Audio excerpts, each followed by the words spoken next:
بسم الله الرحمن الرحيم. السلام عليكم ورحمة الله وبركاته. أسعد الله أوقاتكم. أسأل الله العظيم رب العرش العظيم أن ألقاكم في هذا الفيديو بسلم وسلام دائمين. المهم أخواتي الطيبات، ربي يسعدكم ويهنيكم يا رب ويحقق لكم كل أمانيكم. المهم ندخل لكم في الفيديو. درت لكم وصفة تاع خبز محشي في الكوشة، كسرة محشية في الكوشة، يعني كما سموها كما بغيتو، تجي خفيفة مقطنة ما شاء الله. برك تبعوا الوصفة تاع العجينة باش تنجحوا فيها بإذن الله جل وعلا. هي الحاجة المليحة فيها أنها ما تديش وقت يعني بزاف. مثلا ديري عجينة تخليها تخمر، طيبي لاصوص تاعك خفيف ظريف تخليها تبرد. وحاجة مليحة أنها ما فيهاش المواعين بزاف، هذه كامل الحاجة اللي نخمو فيها حنايا. المهم نروحو عبرت بالبول تاع الشوربه اللي مشربه تاع الشوربه، درت فيها وحده تاع فرينه، وحده كميه وحده قطعت لي صينيه، درت فيها 2 مغارف لحظه، مغرف كبيره تاع السكر، درت فيها 2 حبات تاع بيض، مغرف صغيره تاع القهوه تاع ملح، 2 مغارف تاع زيت، ديري اقل من مغرف كبيره تاع خماره، ما تكثرش خماره باش ما تخمرش ياسر تجي ملبه. درت شويه تاع ما خليتها تعجن في البيت، خليتها شويه تتلصق مش بزاف، شويه خفيف، حطيتها خمرت. رحت لاصوص تاعي الحشو اختياري، درت شكشوكه عاديه، درت لها راس الحانوت، فلفل كحل، درت لها شويه تاع معدنوس، المعدنوس يعني يعطيها قو شباب، مع تزيدي الطون فرماج يعطيها بنه مليحه. زدت لها شويه طول تاع زيت. نتوما هنا تقدروا ديروا دجاج، ديروا اي حاجه متوفره. هاو ليكم العجينه تاعي بعد ما خمرت، خرجت منها الهواء. هاي ليك تجي يعني شوفوا من بعد كي تزيد تشد روحها تولي عجينه، تولي الاستيك وشاده روحها. تقدري تخرجي منها الهواء وتزيدي تخليها تزيد تخمر مره اخرى عادي. انا عادي قسمتها على 2 وبديت نحل فيها في الاخر تاعي، في بلان دو طرافاي تاعي.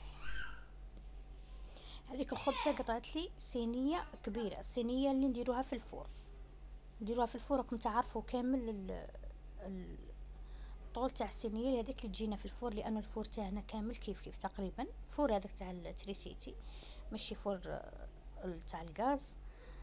حليت قسمت، درت الطبقه التحتانيه رقيقه كيما تاع البيتزا.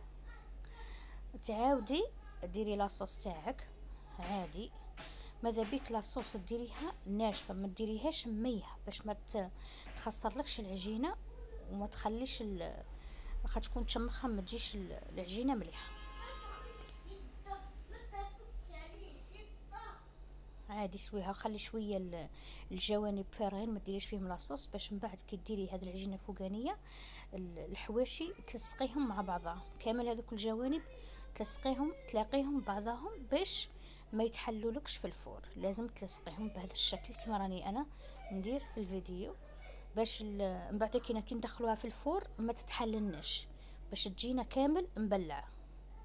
زيروها مليح، ضغطوا كامل على الجوانب، العجينه الفوقانيه مع التحتانيه. راكم تكونوا ديجا كي درتوا لاصوص خليتوا الفارغ.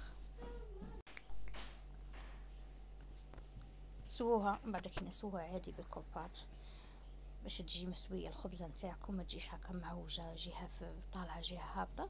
من بعد كينا ديروا صفار البيض تقدروا ديروا لها شويه سكر، خلوها تخمر.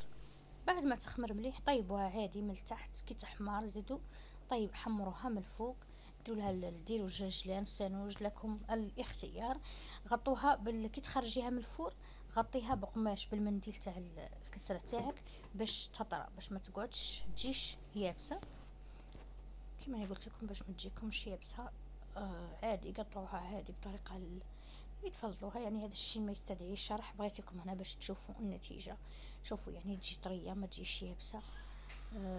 نتيجه ما شاء الله. نتوما خلوها حتى تبرد مليح بداو تقطعوا فيها، فهمتوا؟ ما تقطعيهاش وهي سخونه، يعني صدقوني والله النتيجه ما شاء الله، يعني بدون مجامله.